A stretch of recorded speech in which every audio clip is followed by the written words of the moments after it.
Estamos aqui com o nosso Estação Trianon dos Esportes, dando sequência ao especial sobre a vida e carreira de Julinho Botelho.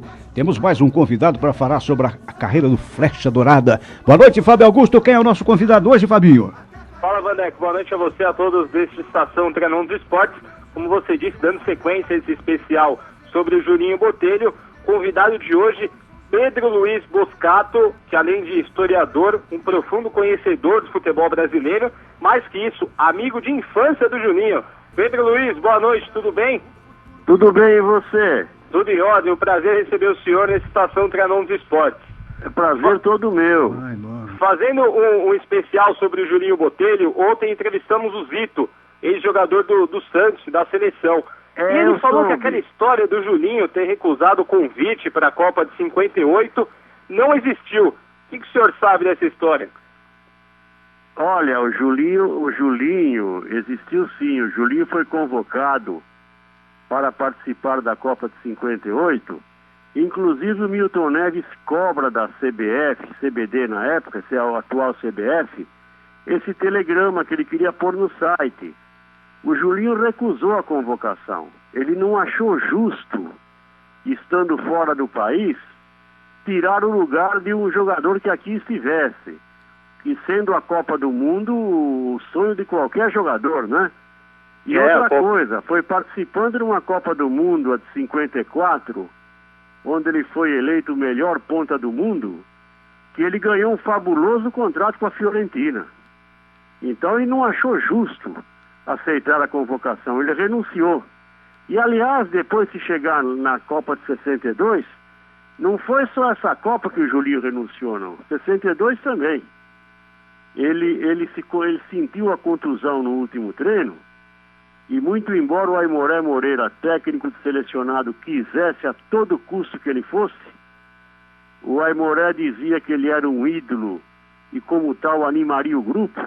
Jogadores, por exemplo, como Pelé, Jurandir de Freitas do São Paulo, o Amarildo, Coutinho, acho que até juntaram figurinhas do Julinho. Porque em 62, sem dúvida nenhuma, né? Pelé em 62, ele faria 22 anos e o Julinho ia fazer 33. Mas o caráter do Julinho falou mais alto, ele não aceitou ir contundido. E deixaram aqui o Jair da Costa, que estava numa excelente fase. Jair da Costa, que pertencia à Portuguesa, era chamado de Jairzinho. Mas o Julinho renunciou, sim, não só a uma, a 2 Copas do Mundo. Sem dúvida nenhuma, extraordinário. Ele serviu de exemplo para vários jogadores. Mas antes disso, ele começou na Várzea, né? Passou pelo Cruzeiro do Sul, um time famoso na Várzea, o Palmeirinha e o Stiff. Tem alguma história curiosa dessa época? Olha, tem. O Julinho, natural da Penha. A Penha que ele tanto amou.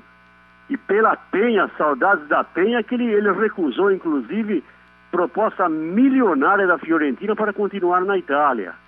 Ele saudades da mãe, muito apegado com a mãe. O Julinho jogou no Stiff 3 anos. O Stiff é o clube, o time do sindicato dos trabalhadores nas indústrias de fiação e tecelagem de São Paulo. E, inclusive, um amigo meu, um senhor já 10 anos mais velho que eu, ele acompanhava muito o Stiff. E falou que o Julinho, a princípio, não era ponta direita, não. Jogava na meia de centroavante. Fazia barbaridade de gols. Depois que ele passou para a ponta, quando foi para o Juventus. Aqui no Stiff, um jogador versátil, acima de tudo. Tem uma história de um chute que ele... do que o beiço da Portuguesa, que tinha um canhão nos pés, tinha chutado e matado um goleiro. Isso aí... Bom, isso é uma história que a gente ouve. Eu ouço desde garoto 2 irmãos da Zona Leste que aconteceu. Um irmão foi bater um pênalti e o goleiro defendeu e caiu morto, né? Então o Milton Neves contou, brincando do beijo. Mas aí eu mandei um e-mail dizendo que aqui no Maria Zélia aconteceu isso aí no campo de Stiff. Eu não presenciei, que eu não cheguei a ver o Julinho. Até falaram que eu era amigo de infância, não. O Julinho, quando eu conheci o Julinho na Portuguesa, que treinava aqui no campo do Stiff, eu tinha já meus 10 anos. E o Julinho chutou, disse que era um petardo que ele tinha. O goleiro segurou a bola, caiu e não voltava. Então disse que massageava o goleiro, ele voltava e depois desacordava. E o Julinho e o pessoal, quando esse amigo viu, confirmou. Falou, parentes meus também viram, é que alguns já são falecidos hoje, né? Diz que o Julinho ficou com medo, queria fugir para os galinheiros. Tinha os galinheiros no fundo do campo. Seu Pedro, depois de tudo isso, ele foi no Juventus, passou para a Portuguesa em 6 meses, e na Portuguesa fez história, né? Campeão Rio São Paulo 2 vezes, tricampeão da na Portuguesa, logo no primeiro ano, contra o Corinthians, que o Corinthians na década de 50, vou dizer uma coisa, era terrível, não era fácil não. O Julinho em 51, 3 jogos contra o Corinthians, ele ganhou 2, empatou 1 e marcou 6 gols. 3-2 o primeiro jogo dele contra o Corinthians pelo Rio São Paulo, ele marcou um gol.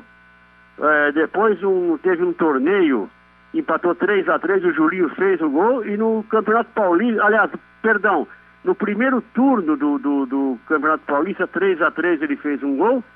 E no segundo turno foi o célebre 7-3, onde ele marcou 4 gols. É um jogador que marcou história na Portuguesa, mais de 100 gols na temporada que ele passou, um pouquinho, quase 4 anos. Aliás, o Julinho marcou história por onde ele jogou. Na Portuguesa, na Fiorentina, no Palmeiras, na seleção. No Palmeiras, então, o Julinho, nossa senhora, o Julinho ficou um deus no Palmeiras. Verdade. Porque na década de 50, o Palmeiras ganhou do Corinthians, tinha ganho pela última vez em 51, impedindo o Corinthians de tirar a taça dos invictos do São Paulo. E depois o Palmeiras não ganhou mais. E com times melhores que o Corinthians perdia. Quando o Julinho veio, o primeiro jogo do Julinho contra o Corinthians, mais um verdadeiro show de bola dele. 4-0 quebrou o tabu. Aquilo valeu como um título pro Palmeiras, entende? Ali saiu o periquito, na época era periquito, não era porco, né? Ali saíram periquitos das gaiolas, dos viveiros. Nossa, aquilo foi. Eu acho que o Julinho, pela rivalidade que era na época, aquela ânsia de ganhar do Corinthians, o que o palmeirense padeceu com os corintianos, os palmeirenses padeceram com os corintianos na década de 50, por aquela vitória, o Julinho merecia uma estátua no Parque Antártica, porque aquilo valeu como um título. Verdade. Seu Pedro, vamos abordar mais sobre o Palmeiras no decorrer da semana, guardar um pouquinho de assunto para quinta-feira. E para encerrar, gostaria que o senhor falasse qual jogador da atualidade é mais parecido com o futebol que o Julinho Botelho apresentava. Olha, é difícil você falar hoje, porque hoje em dia acabaram os pontas. Formaram as alas que, no meu entendimento, os alas eles acabam não sendo nem lateral e nem ponteiro. É verdade, é um estilo diferente de jogar. Diferente completamente. Seu Pedro, agradeço a participação do senhor. Com certeza vamos conversar mais vezes aí, bater um papo mais aprofundado não só sobre a carreira do Julinho, mas sim sobre a história do futebol. Muito obrigado pela atenção. Será um prazer falar do Julinho Botelho, então, é um prazer realmente maravilhoso. O Julinho foi extraordinário como jogador e como caráter. Sem dúvida. Muito obrigado, seu Pedro. Também. Obrigado. Aí, portanto, o Fabinho entrevistando o Pedro Luiz Buscato, Pedro, historiador, profundo conhecedor do futebol brasileiro, amigo de Julinho que passou também pelo Palmeiras, pelo Juventus, Fiorentina, e amanhã a gente vai dar sequência ouvindo outras personagens que conviveram com esta grande figura do futebol do Brasil. Ô Vandeco, só para encerrar essa primeira participação minha aqui, amanhã mais uma lenda que sabe muito, não só sobre o Julinho, mas sobre todos os assuntos. Cláudio Karsug participando com a gente na Estação Trianon do Esporte. Grande Cláudio Karsug, falando evidentemente da passagem dele pela Fiorentina, dele Julinho.